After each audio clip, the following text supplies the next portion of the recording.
You're listening to the AfterBuzz TV network, now the largest new media platform on the web, and your #1 source for after-show entertainment. Very good, Dean Johnson.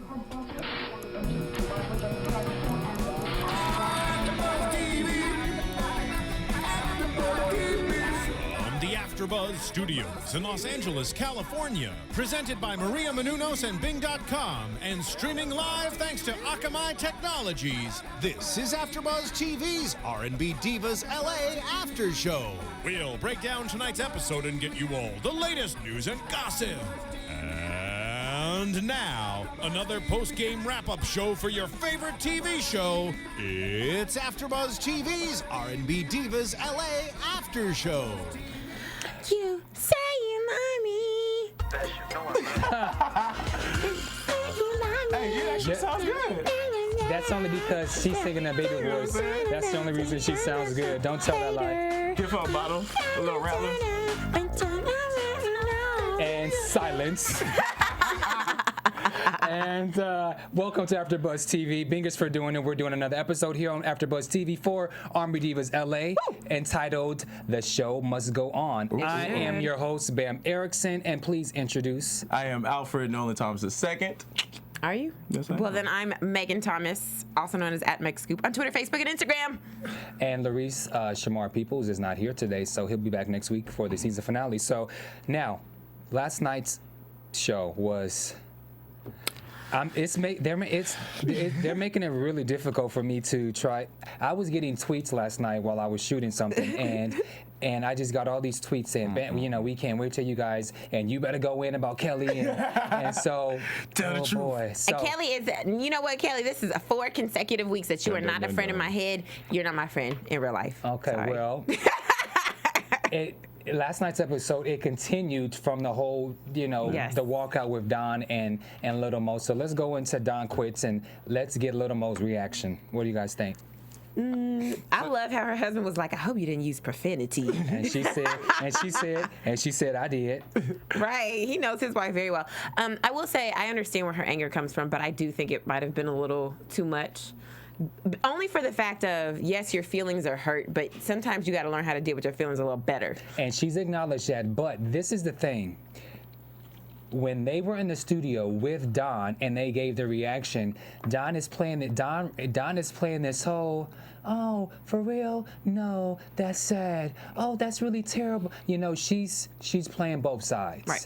And so for them to have a conversation when she already knew that Don was not going to be there, and then you knew that she wasn't there. You could have quit and not come. Right. There was different ways that Don could have done this, and because Don chose to do her big grand finale with the fur on her shoulders, because she chose to make a grand finale, Lil Mo basically she suffered the repercussions of how Lil Mo was going to respond. So I think if it was childish or if she cursed or whatever she did, I felt it was justified for what Lil Mo did. And then plus, she did wait time and time again, sat there and watched other people fuss, sat there and held her tongue and allowed them to get their arguments on and stuff like that. I just felt like, Lil Mo being the person that she is, she's someone who obviously keeps it real and isn't one to hide her feelings. So the fact that she was able to be as professional for as long as she was, I believe, says it's weight in gold. But, like I said, when people are disrespecting you and disrespecting your time, and it wasn't like they were coming at her, but everything was so directly affecting her life and what she was trying to accomplish that it was one of those situations where you have to lash out. And then also, it kind of alluded to the fact that even with Claudette, how they moved to LA for this show. Mm-hmm. And so Lil Mo and Claudette, I'm assuming just based off some of the things that they were saying, they moved to LA for this show. And the whole premise of the show was to do this monologue. Now we can go and debate how it went about, but for the fact that she's pulling out, not because she's unhappy or not because she's going to rehearsal, but that you're going to pull out because someone else decides. It's like she said, is she managing you? You have to have your own backbone. So that's just how I feel. Right. But I do think, I mean, her husband, I'm glad Philip has a level head and was able to say, you know what, don't worry about it. Stuff is going to always happen. People going to drop out, whatever, but the show must go on. And I like what he said. Well, the first thing is when he came in and they were like, well, Fred was like, you know, you go ahead and explain it. I liked how both Lil Mo and Michel'le both decided to sip their wine. They clinked their glasses. Yeah. And then when Michel'le had the book over her head, like, oh God, she's at it again.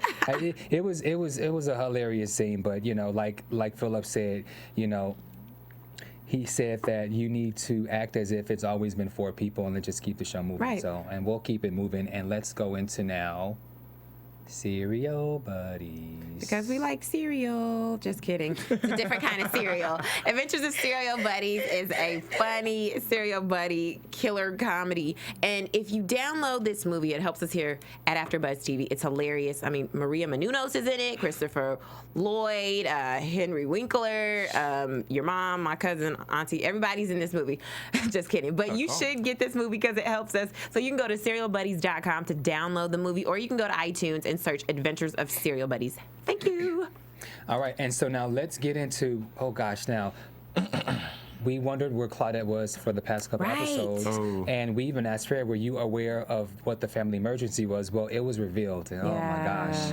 What do you guys have to say about that? I mean, my heart just broke because you could see how much it affected Claudette, especially when she's, and you know, in the confessional, and she's talking about it. She's literally like massaging her shoulder, like trying to keep from crying, and I can see that in her eyes because this is her baby, and when she explains it, you know, for them to have to scrape the dead skin off of her baby's face, and you can't do anything. It's excruciating, and you know, everybody's had a burn, so you know how a little burn feels. Imagine if it's your face. And so for, you know, and as a mother, she probably feels like she felt helpless because she had to stand there and watch, and her baby was screaming, and there was nothing that she can do about it. Right, and it's not her fault because she, you know, you got to take a shower, you got to go to the bathroom. You can't watch your kids 24 hours a day. There's got to be a moment away from them, and they're old enough to know, you know, like, you know, where you can leave them to go take a shower. But I think, you know, there's a little bit of guilt involved there because it's her baby. She was in the shower, and it hurts. You know, she can't fix her daughter, and then also you hear her manager say that, you know, when you make more money, you can get better health care. So I think that there's another stress involved with maybe their health care is not the best.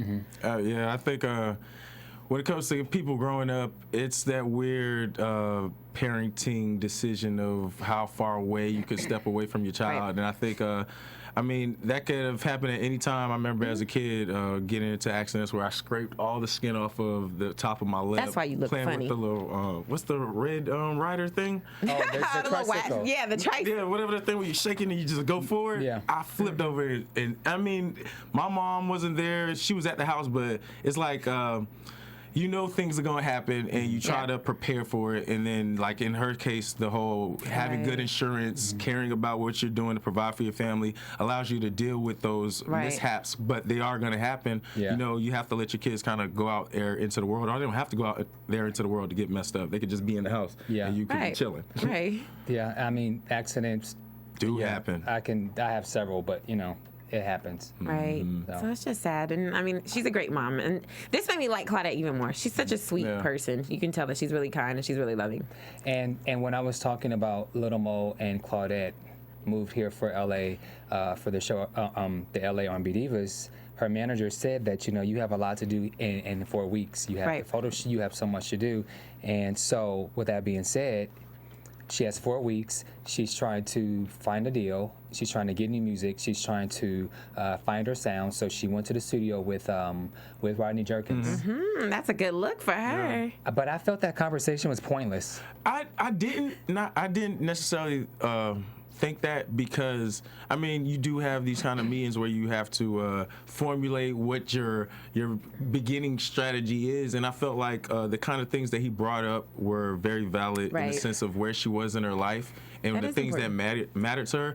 Now, did I believe that it will bring about the best hits? I'm not too sure, because when it comes to family and children, not too many people want to hear about that unless they have that. You know what I mean? So No, I think he was saying in the sense of, I need to know what your home life is like, because that affects your music. So that's what he was saying. wow. You know, like what is? thinking He's like, what? Because he asked, what is your balance? You know, you're a single mom with these kids, and you're trying to, you know, have a new career. So what's that balance like? I took it a totally different way when he asked, you know, to give him what the proper time. Ronnie Jerkins mentioned that she needed to give proper time for family, and for me that annoyed me because I can name several artists that Ronnie Jerkins has worked with who have kids. There's Brandy, Monica, Tony Brown. There's a whole slew of women who he's made hit records for, and I don't understand why he was so concerned with if she's going to be able to properly spend time. Like, dude, that's just... No, I mean, I give it to him. I don't. I'm sorry, I can't do that because of all the women that he's worked with. They all have kids. No, I don't think he's having a problem with the kids. I think what he's saying is there's got to be a balance, which is very true for any profession. Any profession that you go to, I don't care if you're a CEO, I don't care if you are the garbage man, whatever. Whatever your profession is, you have to have some kind of balance at home, because that will transfer over into your job. So I think that's the only reason why he brought that up. And I'm pretty sure he's brought that up with other artists, and he's worked with these same women for years. I don't think so. So he's probably already known what their issues were. So that's nothing new to him. But this is something new, and this was an initial meeting. So I think that's a very valid thing to ask, especially because if he's going to be partially responsible for helping her career, he just wants to make sure this is not somebody I'm wasting my time with, that you're really real about this, and that the stuff that happens behind closed doors when you're on your own time is not going to mess up what we do in here. And you got to be real with it, because your music, he's right, the best hits come from stuff that you've experienced. So he's like, what is your home life like? I get that, but for me, I felt as if he was questioning if she's going to be able to properly spend enough time with her family, and I don't feel like that is his responsibility to ask those questions, because when he have other female artists, and because we don't obviously know those conversations, but I don't feel that he would ask those same questions to other female singers. Maybe because she's getting back into maybe her kids held her back before.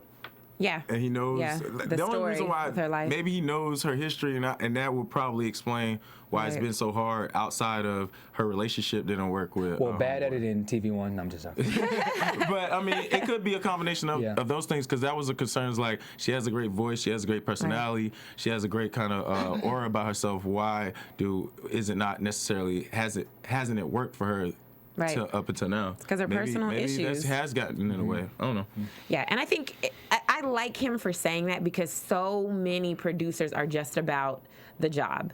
And they don't really care what you're like. Just come in here and perform. But I like that about Ronnie Jerkins, and people know in the industry that he's a family man. So I can appreciate that he's like, you know what? Yeah, we about to do business, but what's your home life looking like? Because all of this is intertwined. You can't really turn it on and off like people say, because your mind is still where it is. Your kids are still your kids. Your problems are still your problems when you walk through the door. So it's about, why don't you balance that lifestyle out, so when you come in here and you do have problems in life, it's okay. We can get it out through song, and it's not affecting you to the point where you cannot come in here and sing. Good luck, Claudette. Good luck. Good luck, and maybe you work with Ronnie Jerkins. So You're such a hater. I'm happy and excited for her to be working with Ronnie Jerkins. He's Whitney Houston, Brandy, everybody that you can think of. And every song that he's ever made has just been a banger. Like, it's great. Can we, since we're on music, can we talk about, because we always, off camera, we always say we're going to talk about it, but we always forget to talk about it on the show. What? The solo runs, little excerpts that they do in between. Okay, so I would say Claudette's little, I like to call them little personal interstitials. So when the women are,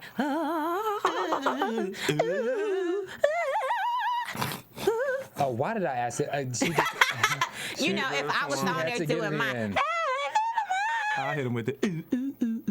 but hers, okay, so Claudette's are always on point. Kelly's are always on point. Lil Mo's is always on point. Lil Mo's is always on point. Chanté does a little. Chanté's Chanté's is good. It's pretty good. I like how she always shows her range. Yep.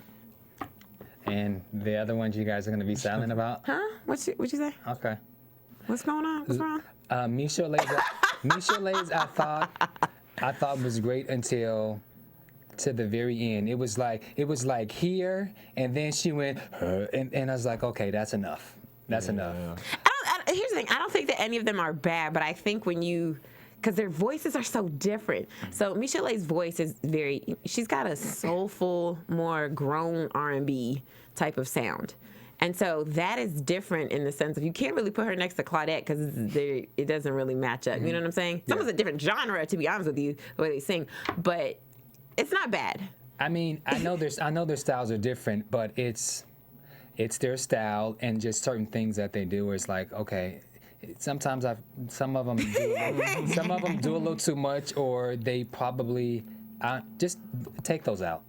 Yeah, and I would say the way they're shooting those transition segments, I thought it was nicer on R&B Divas, whatever that setup was when they do the little runs. Yeah.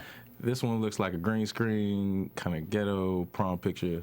Deal. Really? Yeah. To me. A little bit. But it slides off, and they like, hey. I was like, you know what? Stop. So let's So we talk about Michel'le. Let's talk about her performance. Absolutely, but I thought, well, I think what's interesting is we got to see more inside Michel'le, and so she was in the studio. She was recording a song, and the her management team really liked it because she's trying to put out new music and she's trying to gain new fans. And I like what she said. She said that I am doing new music and I'm trying to get new fans. Right.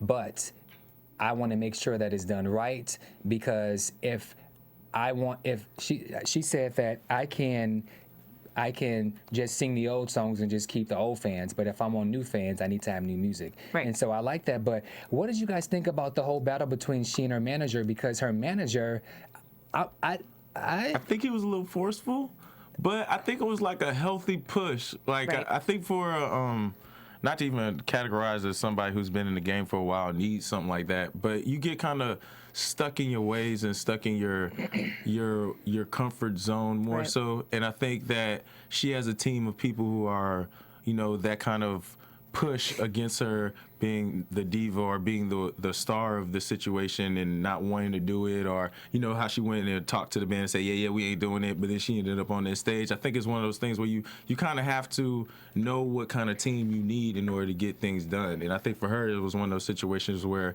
a good old hard ghetto push was the kind of stuff that she responds to. It didn't work though. Apparently, it's not something she responds to because she didn't do the song. I'm on Team Michel'le for this.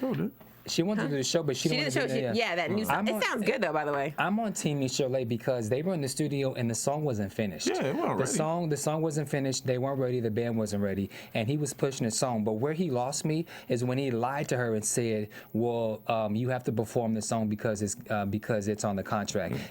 I was like, what kind of contract? That's what she said. She was like, who signed this contract? Like, for real, it's on the contract for her to. He lost me with that, and I loved how when Michel'le said, "Okay, who wants to do the song?" and they raised their hand, and she said, "You're fired." And then she said, "I don't have a band." I don't have a band. And then when they kept going back and forth, she was like, "Okay," and then she went over and she talked to the band, and she was like, "All right, now who wants the?" She was like, "Okay," and what did she whispered? She said, "We're not doing the song. We're not doing the song. We're not gonna do the song." And they said they didn't want to do the song. Yeah. But it did sound good. The little snippets that we heard they were performing, that is the new song. Her new song, Beautiful. It sounds good. I will say that. She does have a very nice, strong voice. It's just so different, perplexing how it can morph. How she talks like this?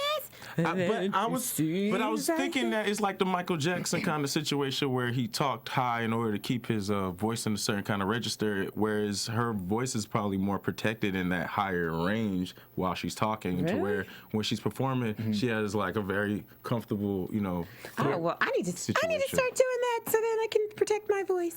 Well, if sound like how you look. If you talk like that in that high voice, then you're gonna talk and you're gonna sing in a low register. I know, but it's better on camera because the lower voice. You sound ridiculous, but and your face is ridiculous. How you gonna say that to me? don't hate on this face. Let's right on the show. Absolutely.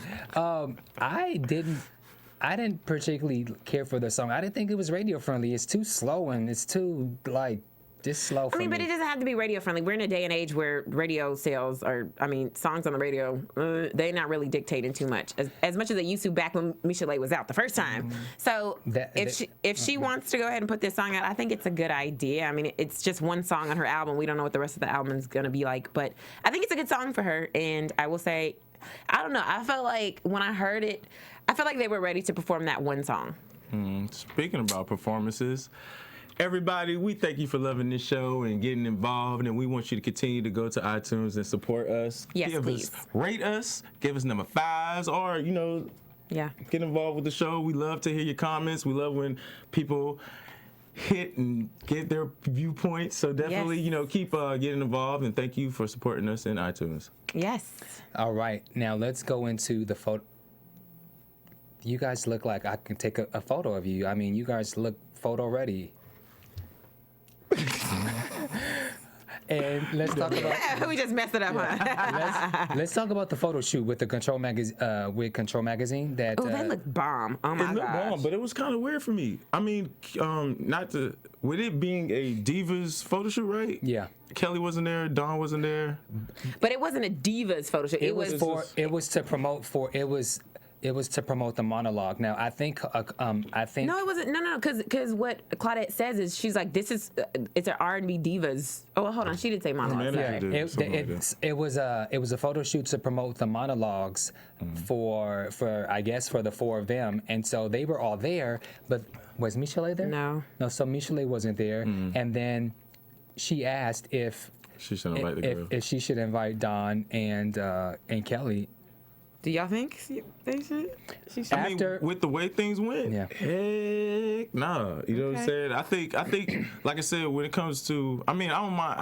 I don't think you should not invite them to the show, but in the sense of real support and being really there, by their actions, they really, showed out and showed that they weren't really supporting. I mean, Kelly was really on some sabotage thing, and it shows, and it's just so shiesty to where it's like, all right, cool, but if you are gonna be like that, then I don't think you should be like at the opening. They don't need that in their energy.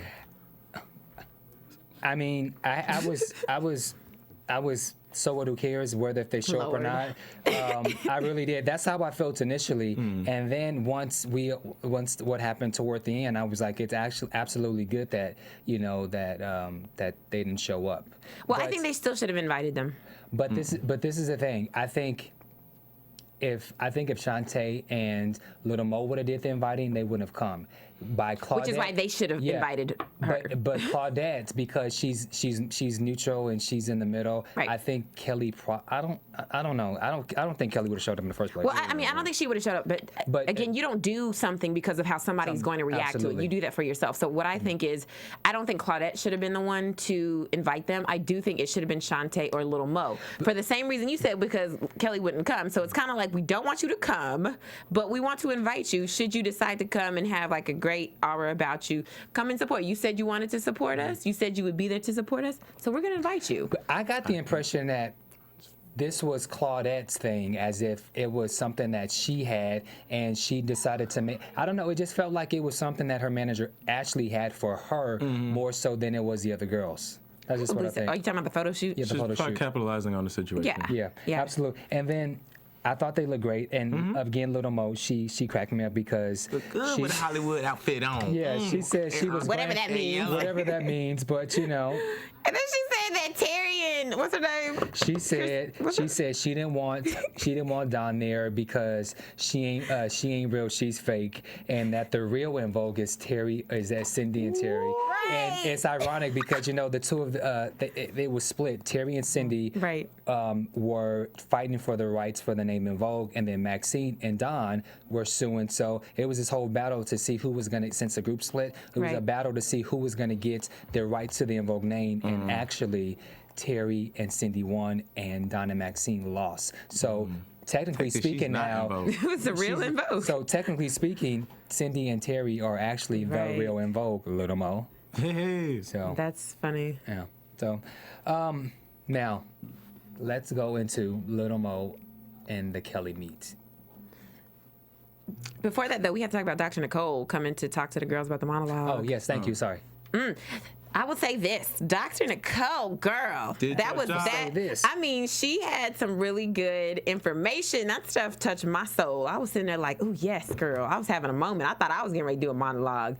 The way she was speaking life to them, she did good. Like, did you feel that, Black? I did. I felt that, not like that, but I felt it in the sense of, I thought it was a great idea that Claudette brought Dr. Nicole into the situation. I thought it actually helped the women with the nerves, and you would, as you see with the performance that Michel'le did and how she goes through her thing. I think everybody has nerves when you have a task that's approaching that you care about or is big enough to make you nervous.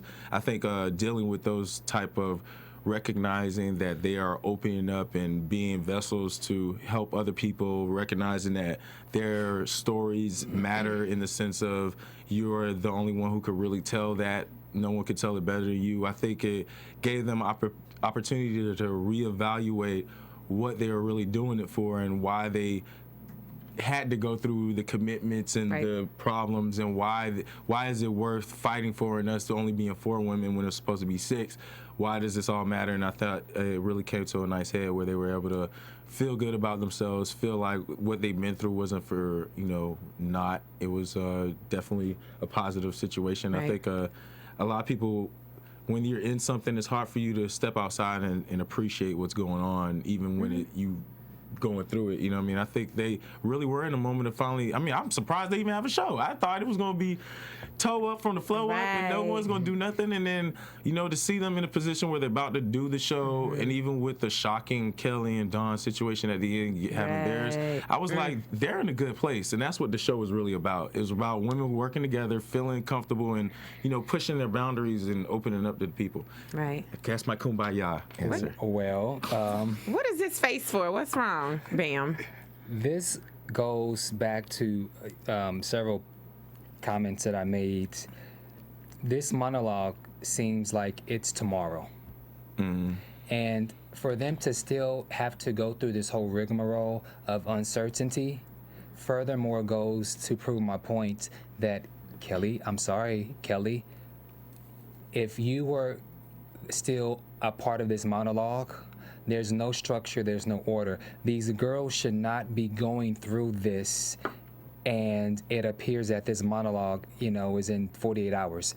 It just there's too much information and things that these women just don't know, and they should be a lot more prepared. Like, when they're doing concerts, like Chanté said she was singing in Philadelphia, they prepare themselves for the concerts. They have rehearsals. They do all what they have to do to get themselves prepared.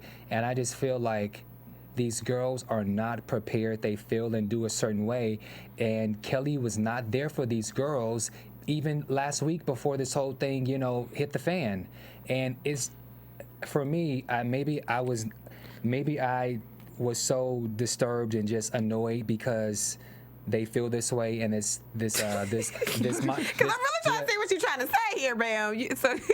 I said my point. My point is it's a shame that these women are not prepared for this monologue, and I'm going back to the fact that Kelly, even when she was involved in this monologue, she didn't prepare these girls. There was no rehearsal. There was nothing. And so now that they decided to take the matters into their own hand, now they're having to do last-minute stuff, like realize what they're talking about. You know what I'm saying? That's my point. Well, here's what I say. I think there's been a lot more rehearsals than we know of. Obviously, you can't put all the rehearsals into the show. First of all, it's going to be a boring show, number one, and number two. But when Fred was here, we asked how many actual rehearsals, and what I recall, there were not a bunch of rehearsals with these women. No, but here's what I'm saying. Oh, go ahead. Because these are performers by nature anyway. So these women know a lot of times when you have shows, especially when you go on stage for something, 9 times out of 10, you're not 100% ready. You always get these nerves. You always feel like I'm not ready. I don't know. Most performers don't feel like I got this. I'm gonna just chill. It's the butterflies, but that's what gets them through. And I think that's even. I think Lil Mo or Claudette said it in this episode that I just want to get it over with. Like, I just want to get up there. I know I can do. I just need to get up there. And so it's the nerves. And even Lil Mo says she's 89% there. And then after the talk with Dr. Nicole, she's at 93%. So she's good. They good. I get that as far as performance, and a lot of times they feel like they're not ready. But the difference between that, they're singing songs that they pretty much have rehearsed or they know the words. They don't have their dialogue. There's just so much that these women are not prepared for. That's just my point. I don't know. I think they got it together. I think it's just nerves at this point. I don't know. Well, I mean, Claudette, she's been missing in action because, okay, well, yeah. But here's the thing about the monologues. First of all, these are not verbatim because it's your own story. And as Dr. Nicole says, if nobody can tell your story like you. That's the beauty of this. You get up there, you don't even have to have a script. You just need to know what you're going to talk about, because if it's genuinely in your heart and you're just like, this is something that really affected me, you're going to say it, and you're going to say it well. Doesn't matter. You don't need a script for that. It's going to come off awesome. And so it's just coming up with the realization of there's some things that I don't want to reveal, and I'm scared to reveal those things, like Claudette says. And I think it's really more about, I haven't even told my mom this, or I haven't even told my kids this, and I'm about to tell the world this. I think that's really where the anxiety comes from. It's not the fact that they're not ready. They're just, as far as performance-wise, they just are, there's stuff that they're not used to talking about that now they have to reveal to the world. I'll get that, but, So what? Who cares? So yeah, I like when Dr. Nicole said to be in secret is to hide it, and Mo said, Right. "Oh, I felt that. I felt did something." too. Man, I like that. that spirit moved in there. Woo. Let's go to the Little Kelly and Little Mo and Kelly meet. Lord have mercy, Kelly Price. Oh, I got this little headache right here. It's like she tries to come off as I'm being real about what I'm saying, but it's like if you can't help if you're the camera and you are recording what's really going on, and it's see her break down and be mindset one way but actions another way. I thought like that, and I again, Lil Mo, she's been holding herself down and holding herself true to what a real friend is. And I've been in situations where I've had so-called real friends, turn on me and be all kind of crazy, and then, but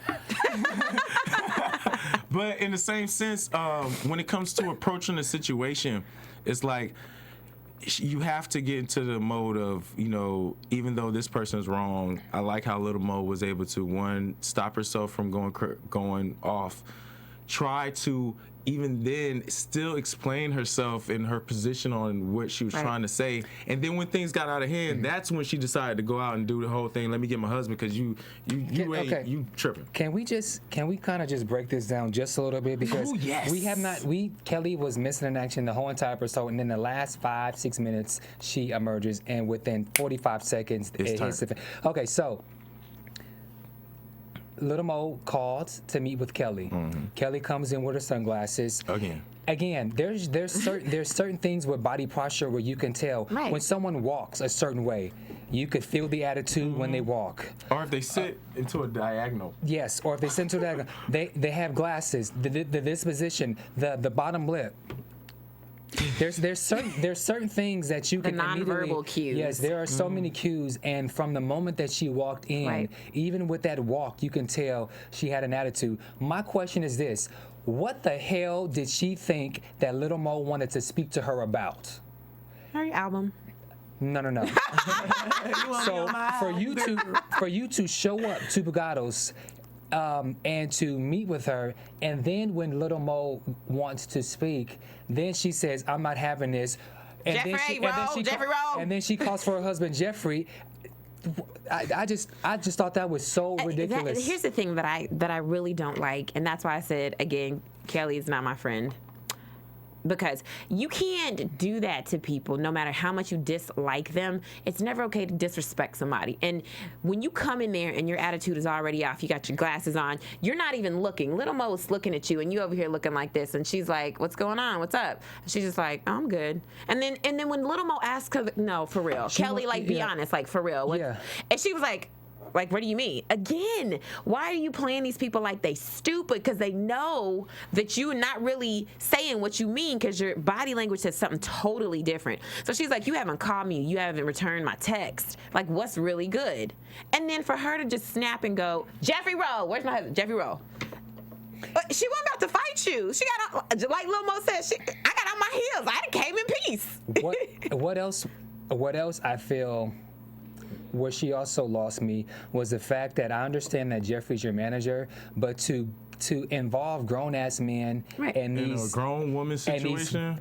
It's a grown woman situation, but I feel the way that they're acting are very Girls. like little girls. One little girl and one grown woman who had to handle it and stoop to her level. So to bring these grown ass men into this situation where they could be watching football, they could be doing anything, they could be drinking, they could be doing anything, but I don't feel like Jeffrey or Philip needed to be involved in this. I don't either. She should have not just shown up, and she should have just not returned her call. Period. If you really felt that way, because if you knew that you were going to come and not answer any questions, then why show up?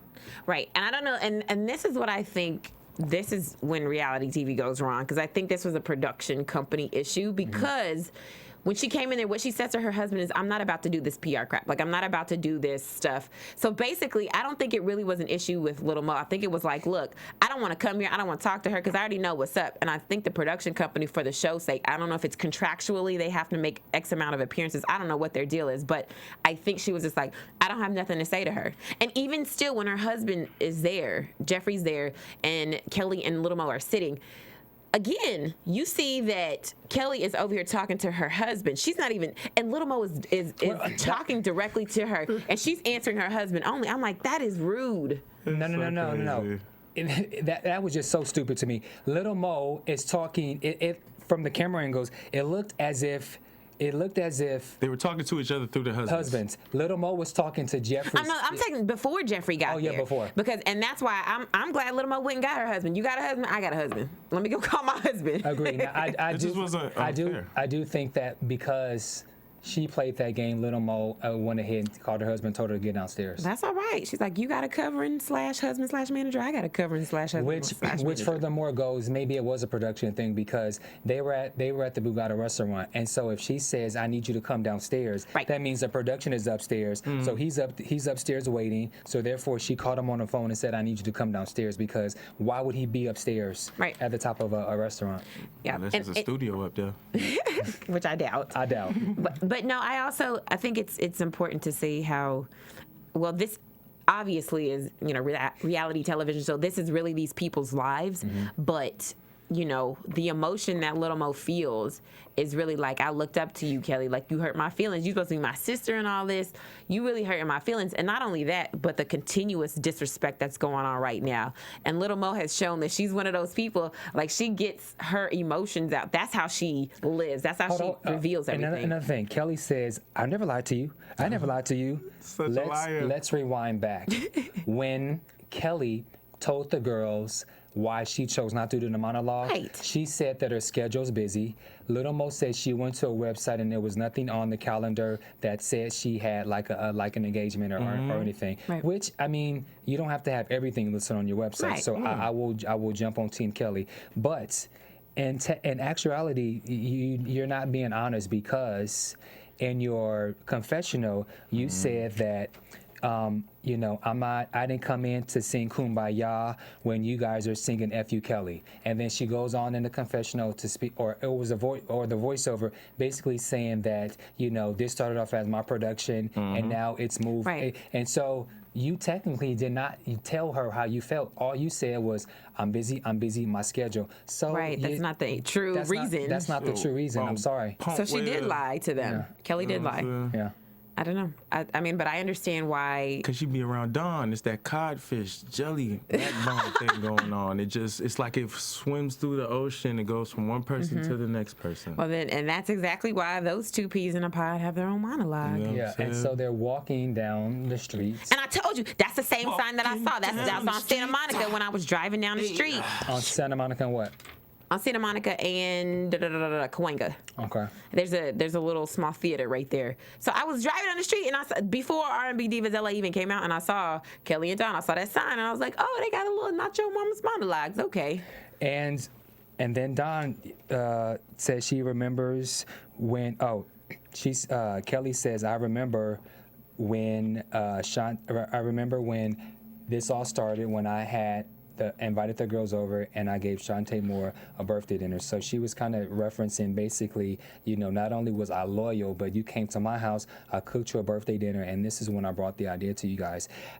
For me, the whole issue is I understand that this was your idea and this is your baby, but if they would have kept waiting for you, they would have been better off waiting on the Lord, because she gave them there was nothing that she gave them nothing for this monologue. These girls had to take the initiative to get things going before she did anything. But I will say this in Kelly's defense, and I've said this from the very beginning, even though she's not my friend right now. This was her idea, and if Chanté wanted to take the idea and run with it, that's fine. But she should have asked first. She should have brought that up first. So this is why, to me, I can't even really fault them, because as you can see, Kelly finally got it together. She got her own monologue. So I think in her head, she was just like, this is my idea. I'm going to do it, but I'm going to do it in my own time. And I'm inviting you to be a part of something that I'm creating. And so I can understand why there's some anger with that, because she's like, I'm going to do this. Okay, but that's her idea. So if she's inviting you to be a part of something that she's doing, then you do it on her time. If you don't like it, then don't do it. I understand that, but can you at least give these people some updates? What was it? I agree. I agree with you on that. Yeah, and that's you're what right. happens when you don't handle things right. But see, for me, this is where they lost it, because Chanté, it was alleged that she brought the idea and she had this producer, and we find out that TVOne hired, Fred. Right. So there's so much information that I hope the story is just fake and false and totally false, because even we've seen pictures and other things where we've seen all the girls together in that party. So I hope this thing is fake, and I hope that they all get along. That's just what I think. Yeah. So let's go into news and gossip. AfterBuzz TV News. Okay, so as we know, the reunion for R&B Divas LA was recently filmed. Wendy Williams is the host, but notably missing was Miss Dawn Robinson. And Dawn says the reason why she didn't show up was because she didn't want to be a part of the negativity. She only wanted to be positive, and I guess the way that this show was supposed to go was not how it went. She said, I don't want to fight anybody anymore, so she did not show up. But apparently at the reunion, the women hug, and they're back on civil terms. So I will say that's good, halfway good. I think that is bullshit. Kelly Price showed up to the reunion, and this all evolved around her. So if Kelly can show up because this is a Kelly issue, but you are involved indirectly, so you can't show up because of something, because of you chose to take a side. I mean, but here's the thing. This is pretty much indicative of how Dawn's personality is. If you look at her career, she's always the one she's always the one that has an issue. I think it's BS that you don't show up to the reunion. I think these celebrities need to, when we don't show up to work, there's repercussions. We may get fired or we may get docked pay.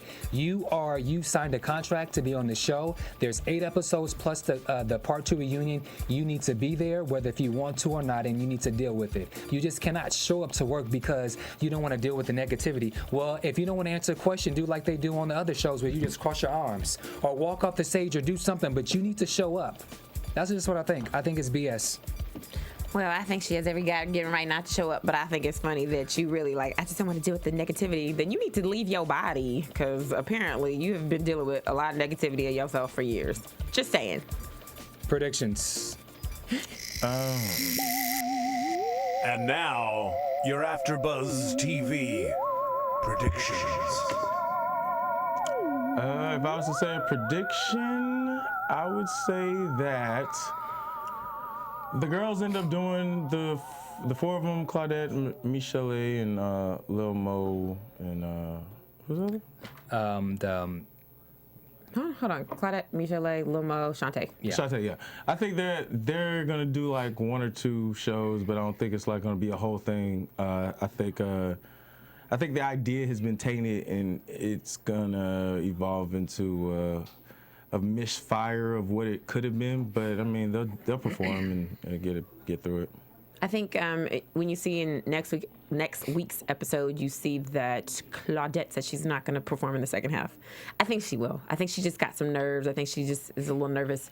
But I think she's going to do it. And I think their show is going to be successful because theirs is at the El Portal Theater, which is a lot bigger than the one that Kelly and Dawn are at. See, I watched it online, so I didn't get to see the preview. So there is actually a performance of the monologue with the 4 girls. Yes, that was what the previews projected. That's weird. At the El Portal. Because I haven't seen any clips on YouTube. Somebody recording. Because they want you to come to the show. They don't want you to record it. Well, we want you guys to continue to watch us here on AfterBuzz TV. So before we go, let's let everyone know where you can be found on social media. You can find me at All Eyes on Black or Facebook, Alfred Thomas. Look in my face.